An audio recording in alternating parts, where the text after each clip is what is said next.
አቡፋኖ እንግዲህ ያው በዚህ መልኩ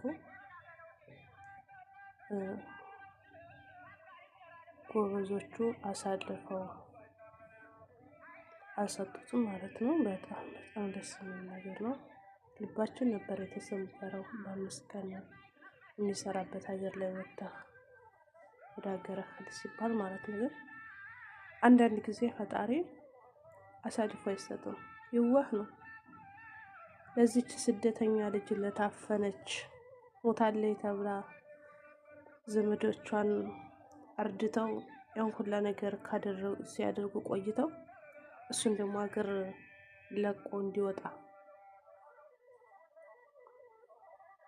ካደረጉት በኋላ የእውነት በጣም አንዳንድ ጊዜ መገፋትም ለራሱ አትጥሉት፣ ሊጠላም አይቻልም። አዲስ አበባ ኤርፖርት ላይ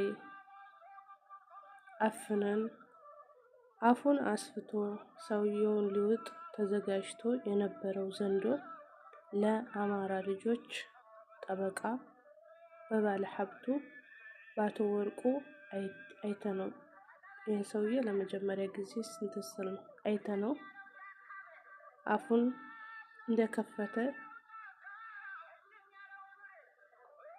በአቶ ወርቁ አይተነው አፉን እንደከፈተ እያዘጋ እንዲቀር አፉን እንደከፈተ እንዲዘጋ ተደርጓል።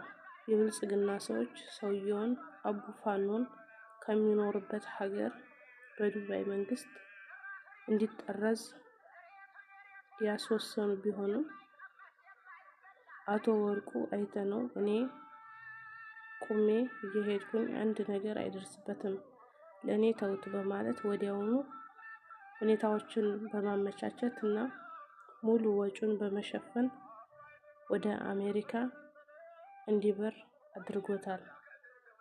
አቡፋኖ ኡጋንዳ ሲደርስ በአማራ ወንድሞቹ ደማቅ አቀባበል የተደረገለት ሲሆን የሚያስፈልገውን ወጪ ሁሉ በአቶ ወርቁ የሚሸፈን ይሆናል።